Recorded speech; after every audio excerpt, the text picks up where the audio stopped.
My daughter called me from the parking lot of a Ruby Tuesday in Knoxville, Tennessee, crying so hard I could barely make out the words. "Dad," she said, "there's something wrong with Donovan. I need you to come." I almost told her I'd drive up in the morning.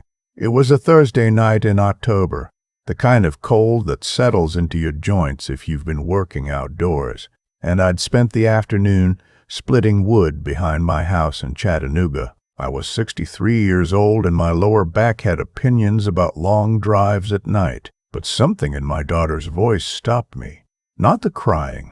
Lily had always cried easily, even as a little girl, over stray cats and sad movies and the time her goldfish died when she was 7. This was different. This was the sound of someone who had seen something they couldn't unsee. "I'll be there in 2 hours," I said. "I want to tell you about Donovan the way I first saw him, because that picture matters now." He showed up at Lily's apartment for Sunday dinner about 14 months before that phone call. Tall, easy smile, the kind of handsome that photographs well. He sold medical devices for a living and wore that fact like a sport coat, always just a little too nice, a little too pressed. He shook my hand with both of his and said, "Mr. Calloway, I have heard so much about you, that you built your company from scratch. That's something I deeply respect." "I'm just Jim," I said. He laughed like I'd said something clever. My late wife Patricia had always told me I was too hard on people at first meeting. She died of a heart attack 11 years ago, when Lily was 19 and still needed her mother badly. After that, it was just the two of us, and I had made Lily my business, maybe more than I should have. But I also knew, because Patricia had taught me, that there was a difference between being hard on someone and simply paying attention. I was paying attention to Donovan Marsh the whole time he sat at my kitchen table, complimenting my cooking and asking just enough questions about my career to seem interested without seeming hungry. He asked once how I'd gotten started. I told him I had spent 20 years in logistics software, built a company in my garage essentially, and sold it in 2009. He nodded like that was interesting but ordinary. He didn't ask follow-up questions. That, I told myself later, should have told me something. People who are genuinely curious ask follow-up questions. People who are calculating file what they've heard and move on. After he left that first Sunday, Lily stood at my sink washing dishes and said, "So?" "He's polished," I said. She turned around. "That's not what I asked." "I like how he looked at you when you weren't looking at him," I said. "That part seemed real." She smiled and turned back to the dishes. It was real enough. I believed that then, and I believe it now. Whatever Donovan Marsh was, whatever he had running underneath that easy smile, I don't think the way he looked at my daughter was fake. That made everything that came after more complicated. They got engaged 8 months in.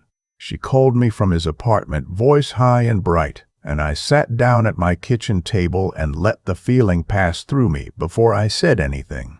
The feeling was not the one she deserved from her father in that moment, so I waited until it had gone quiet, and then I told her I was happy for her, and that her mother would have loved this.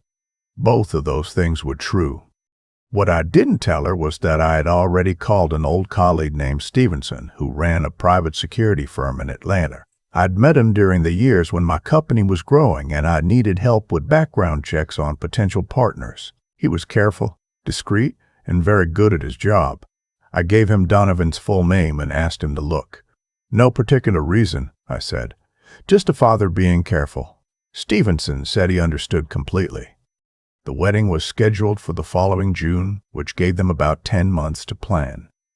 Donovan's ideas about the wedding were expensive. Not outrageously so. Not at first. But the number kept moving. They found a venue in Asheville, a renovated mill property with mountain views that charged $38,000 for the weekend rental alone. Lily had been a physical therapist for 4 years and was good at her job, but not flush. Donovan said his savings were tied up in a real estate investment that would liquidate in March. He was very confident about March. In November, Lily called me from Donovan's car, meaning she was probably whispering. "Dad," she said, The venue wants a deposit by the 15th, or we lose the date. Donovan's investment thing is complicated. Could you possibly front some of it and he'll pay you back in the spring?" "How much?" "40,000 for the deposit," she said quietly, "and maybe another 30 or so for the caterer." They want it up front, too. I had the money. After the sale of my company and 15 years of cautious investing, I had considerably more than most people who knew me assumed. I lived in the same house I'd bought in 1994, drove a used F-150, grew tomatoes in the summer. My accountant had told me more than once that my lifestyle was, quote, aggressively modest for someone in your position. I liked it that way. Patricia and I had agreed early on that money was a tool, not a personality. I told Lily I'd think about it. I sent Stevenson a second message that night asking him to move faster. His preliminary report came back 2 weeks later. Donovan Marsh, age 36, had a credit card debt balance of over $290,000 spread across 6 accounts. His medical device sales job was real, but his commissions had dropped sharply in the past 18 months. The real estate investment he'd mentioned to Lily did not appear to exist in any documentable form. He had a sister named Paula who had filed for bankruptcy twice, and whose LinkedIn showed her as Donovan's business partner in something called Marsh Lifestyle Consulting, which had no website and no registered clients. None of that was a crime. I knew that. People had financial problems. People exaggerated their prospects. I had done both when I was young and scared and trying to look like I had things together when I didn't. But Stevenson's note at the bottom of the report said, "I want to keep going if you'll let me." There's a pattern here. I want to verify before I say more. I let him keep going. I sent Lily $70,000 in early December. I told her it was a wedding gift, not a loan, and that I didn't want to hear about paying it back. She cried. She called me the best father in the world. I sat in my kitchen after we hung up and drank a cup of coffee in the dark and thought about Patricia. The way she used to say that the hardest part of loving someone was letting them walk towards something you weren't sure about. You can't protect people from their own choices, she'd say. You can only be there when they need you. I was hoping she was right. I was also hoping Donovan Marsh was not what he was starting to look like. In February, his sister Paula started showing up. She came to Sunday dinners at Lily's apartment, which I attended twice a month, and she had the same quality Donovan had, that practiced warmth, the too easy laugh, the way she remembered small details you'd mentioned in passing and brought them back as though she'd been thinking about you. The third time I met her, she mentioned that she and Donovan managed some investment funds together and that they were looking for quiet partners who understood value. "Not everyone has the vision," she said to me over the pasta, smiling. "But I have a feeling you do." I said I was pretty boring with my money these days, bonds mostly. She laughed like I'd made a joke. "You sound like my grandfather," she said affectionately. I smiled back. What I noticed, and filed away, was that she had done what Donovan did. She asked about my background once, listened to the short version, and then moved on. People who are genuinely interested in you don't move on. They come back to it. These two moved on, which meant they had already heard what they needed and were deciding what to do with it. That night I called Stevenson and described Paula. He already knew about her. He told me to sit tight. The full report came in the 3rd week of April, 7 weeks before the wedding. I read it at my kitchen table on a Tuesday morning with a cup of coffee going cold beside me. Stevenson had found 3 previous incidents across 2 states. In one case, a retired orthodontist in Raleigh had been engaged to Paula for 6 months. The engagement ended after she had borrowed $55,000 to invest in a business venture that dissolved before it started.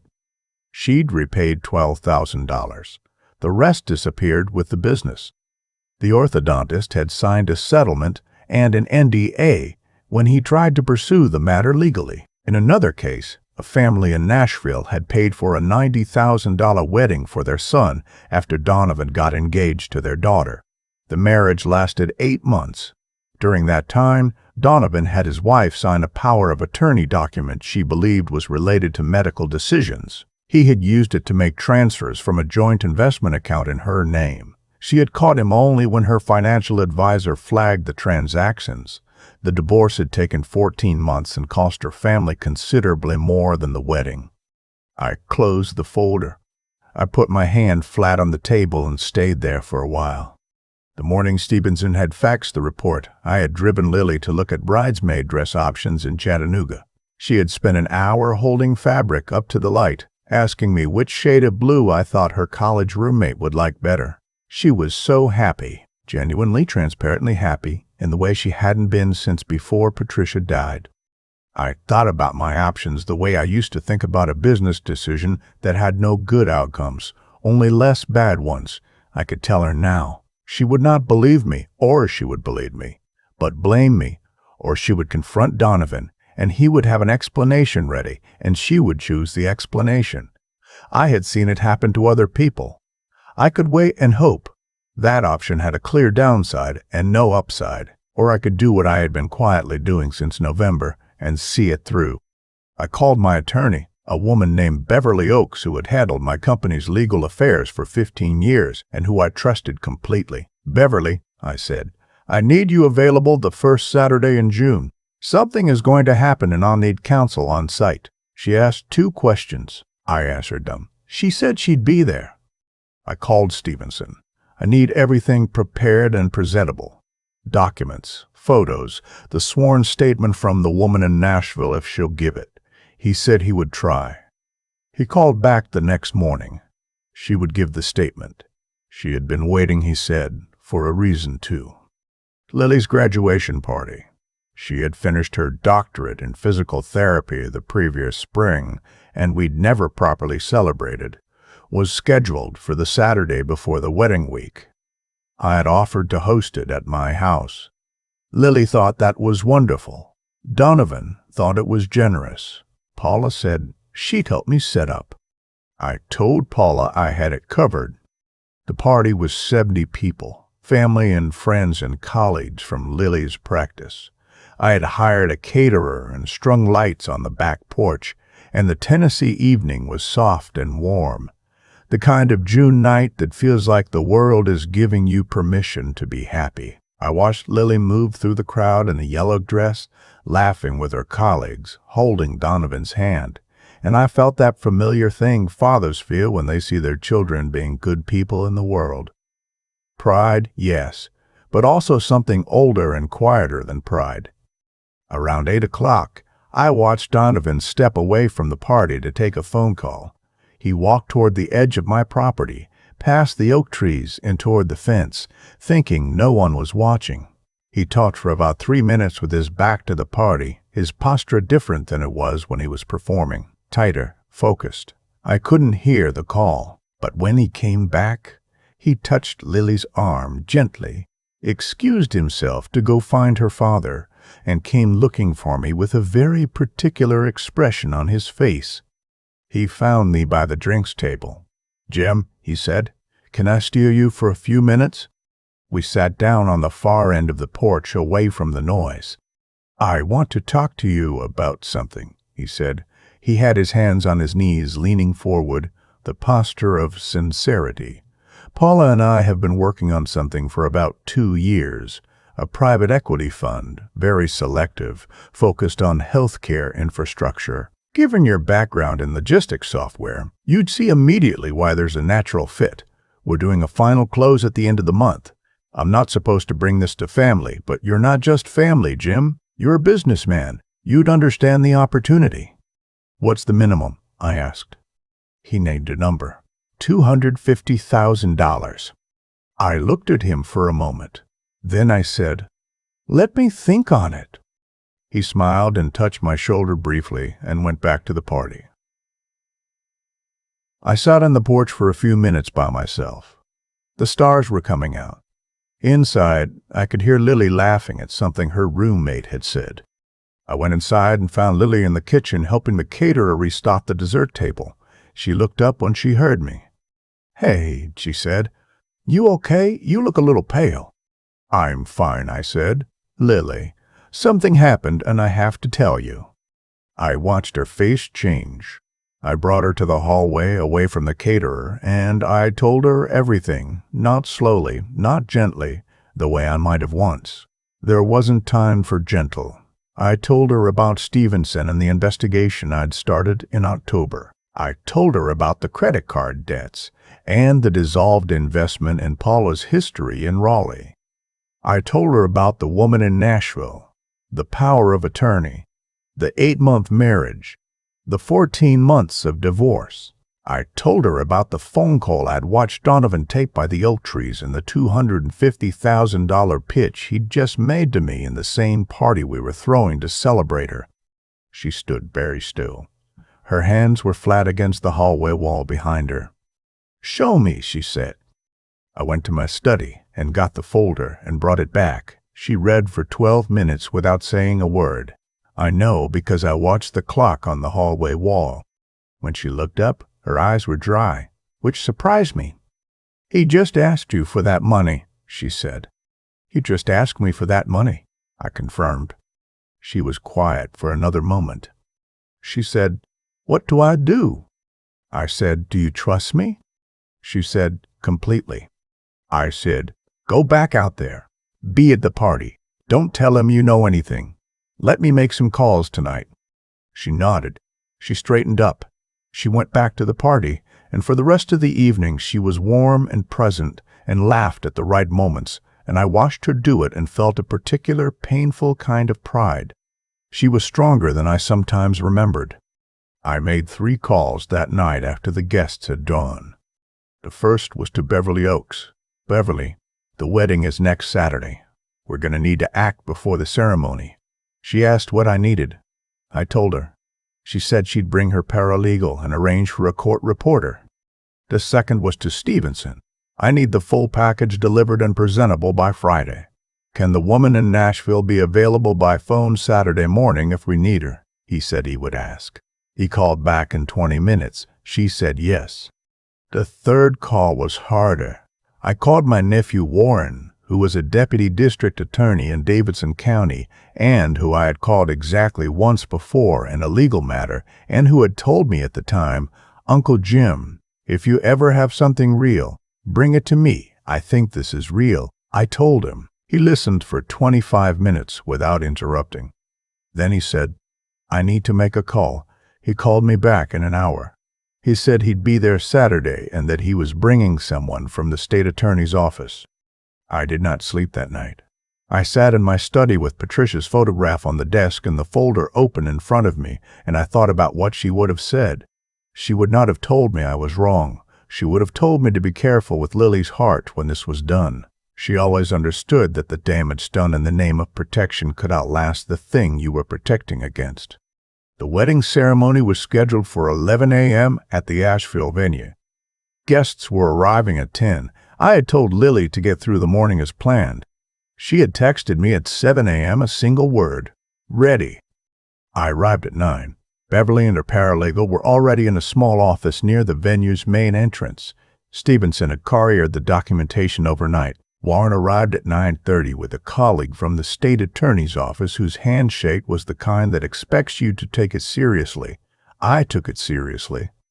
At 10:45, with the guests settled and the string quartet tuning in the courtyard, I walked to the front of the ceremony space and signaled to the officiant. The officiant stepped aside. I stepped to the microphone. "Ladies and gentlemen," I said, "I'm James Calloway, Lily's father. I need a few minutes of your attention, and I need to ask everyone to remain seated." Donovan was standing at the end of the aisle speaking with his best man. I watched his expression cross from confusion to the beginning of something else. Paula was near the entrance, and I watched her take half a step backward, which told me she understood before most of the room did. "This wedding is not going to take place today," I said. The room went the particular quiet that large rooms go when something genuinely wrong has broken the surface. I want to explain why. Because everyone here came a long way and you deserve an explanation. Donovan said my name. "Jim, what are you doing?" I turned to look at him. I said, I'm doing what I should have done in November when I first suspected, and I'm sorry it took me this long to be sure. I said to the rune, the man my daughter was about to marry has a history of financial fraud against the families of his partners. I have documentation of 2 previous incidents in this state. I have a sworn statement from a woman in Nashville who lost access to her own investment accounts while married to Donovan Marsh and who spent 14 months in a divorce proceeding trying to recover what she could. I have a private investigator's report reviewed by the Davidson County District Attorney's Office, who are represented here today. Warren stepped forward beside me. Paula was already moving toward the exit. One of Stevenson's colleagues, a quiet man I'd met briefly that morning, was already near the door. Donovan turned to Lily. "Lily," he said. His voice had changed completely. The warmth was gone. What was left was a cooler register, more careful. "Lily, your father is confused. Whatever he thinks he's found—" "I found it," Lily said. Her voice was clear and steady. She had moved from the bride's waiting area to stand at the edge of the aisle, still in her dress, and 67 people turned to look at her. "I read the documentation 2 nights ago," she said. "I've had 2 days to sit with it. I'm not confused. I'm not emotional right now because I cried everything I had to cry 2 nights ago with my dad. Right now I'm just clear."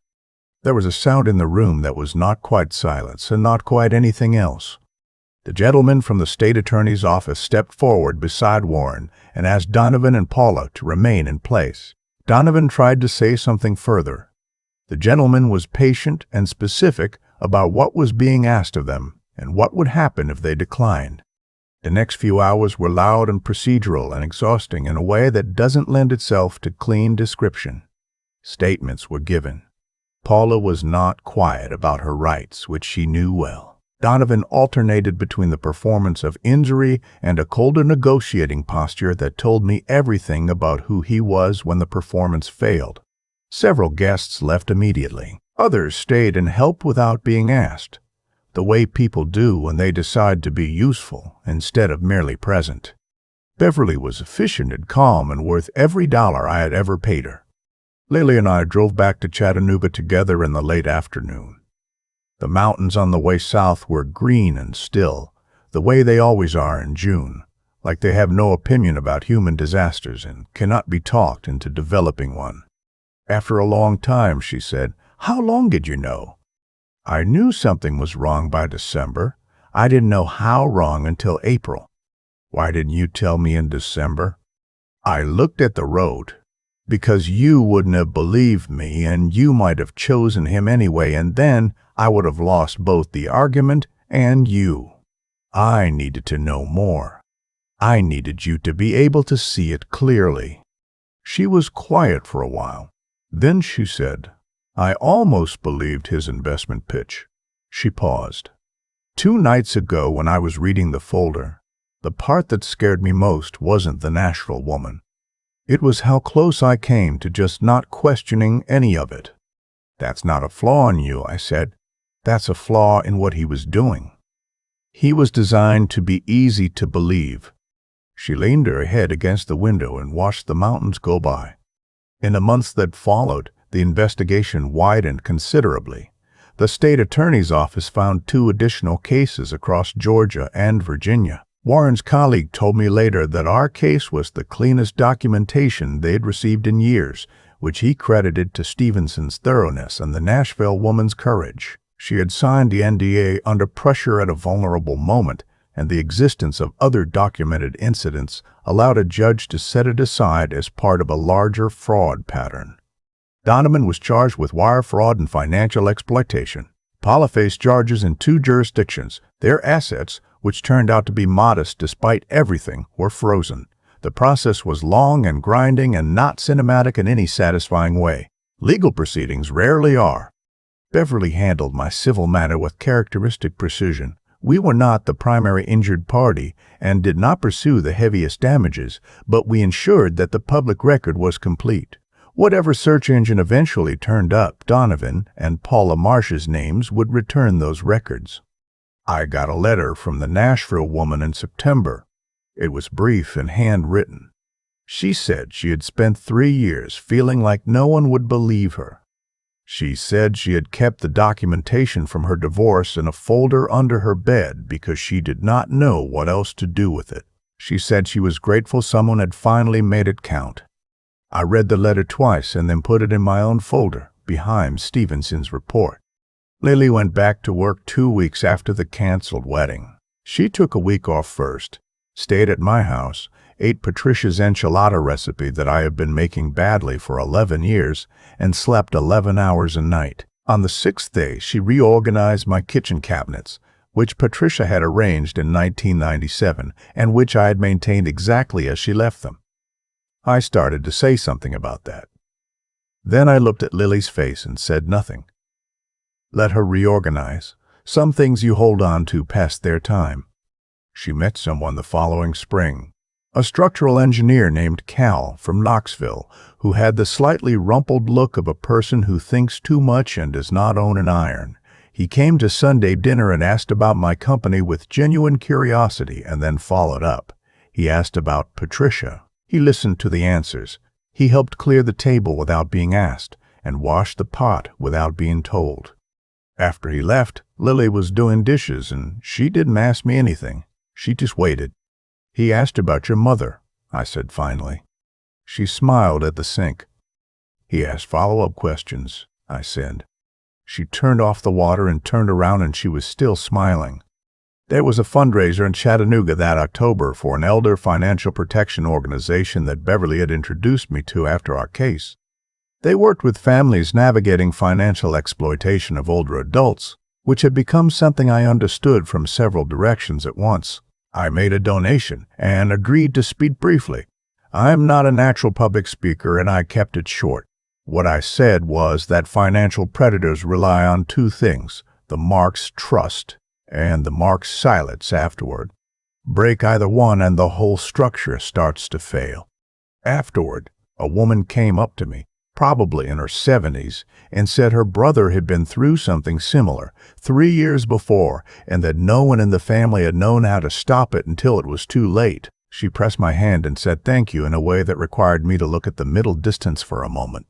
A year out from the canceled wedding, Lily and I sat on my back porch in October, which in Tennessee is the month when the light gets low and golden and comes through the oak tree sideways. She was telling me about a patient, someone young who'd had a knee reconstruction and was working harder than expected, and she had that particular energy she gets when someone's recovery is going well. She stopped mid-sentence and said, "Do you ever feel bad about how it happened?" The party. Using her graduation party for it. I thought about it honestly. I said, I feel bad that it had to happen at all. I don't feel bad about the timing. The timing was his doing, not mine. He picked the party to make his pitch. I chose the wedding to end it. She nodded slowly. You knew at the party, she said. What he came to talk to you. I had known before the party, but yes, by the time he sat down beside me on that porch and named the number, I was certain. She looked out at the oak trees. Dad, she said, why didn't you ever tell me how much you had? Growing up, I thought we were just comfortable. I picked up my coffee mug and thought about how to answer. Because you became a physical therapist who drives a 6-year-old Subaru and packs her own lunch and has never once in her adult life asked me for anything she didn't genuinely need. I said, that didn't happen by accident. It happened because you grew up thinking we were just comfortable. I did not want to take that away from you. She was quiet for a while. She said, Mom knew, didn't she? Patricia had known. We had decided together. Yes, I said. Lily looked at the oak trees again. She sounds like something, she said softly. I wish I remembered more. She remembers more than she thinks. It's in the way she packs her own lunch. It's in the way she says thank you to the caterer. It's in the way she turned around at that wedding in her dress and said, I'm clear. And every person in that room understood exactly what she meant. I didn't say any of that. I just said, she would have been proud of you. which was true every day, but I meant specifically the day with the folder and the dress and those two clean, quiet words. Some chapters, as I've learned, don't end. They settle into the background and become part of the structure of the life you're living. The charges against Donovan and Paula were eventually adjudicated, and I followed the proceedings carefully, and then, when they were done, put the folder away, not under the bed, in the filing cabinet in my study, behind the tax returns. Somewhere accessible if anyone ever needed it, but not somewhere I needed to see every day.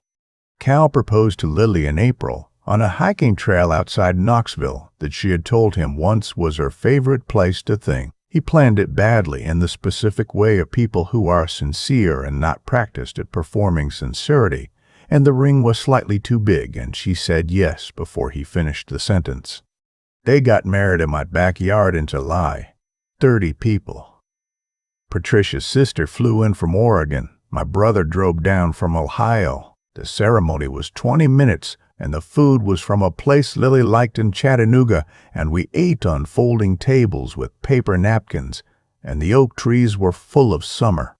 Cal shook my hand at the end of the night and said, "I know this isn't how you imagined her wedding going. I don't take lightly what that means, you being here for all of it." I said, "This is exactly how I imagined it going." And that was true. Not a year ago maybe, but by then it was true.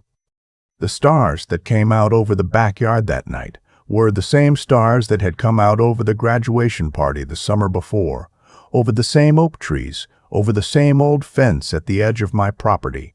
Same stars, different night. There is, I have come to believe, no substitute for being there for all the nights in between. The ordinary ones and the terrible ones and the ones you plan for, and the ones that arrive without warning and ask everything of you at once. You just have to be there. That's the whole job. I finished my bourbon and watched my daughter dance with her husband in the grass, and I thought about what it costs to protect someone you love and whether you would pay it again. And the answer then and now, and I expect for whatever time is left, is yes. Without question. Yes. I keep coming back to the moment on the back porch when Donovan sat down beside me with his hands on his knees and named his number. $250,000. He said it with the relaxed confidence of someone who had said it before and watched it work, and for a second, just a second, I understood why it worked. He was good. He was genuinely good at what he did, and what he did was make you feel seen at the exact moment he was taking something from you. What stops a person like that isn't outrage. Outrage is loud and easy to manage. What stopped him was something quieter, the decision, made months earlier in the dark of my own kitchen, to pay attention and then keep paying attention even when it was uncomfortable, even when I wanted to be wrong. I think about the choices I made during those months, and I know that none of them came from cleverness alone.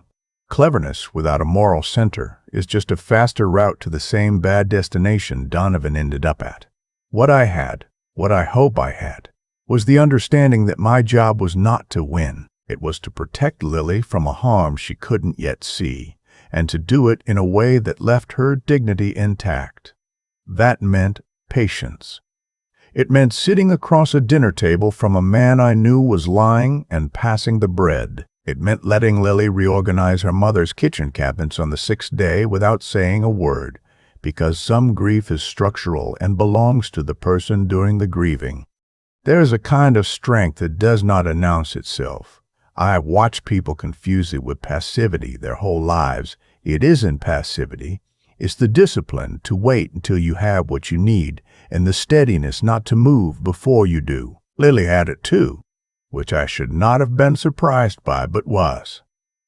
The way she stood at the edge of that aisle in her dress and said, "I'm clear," that was not something I taught her in any single conversation.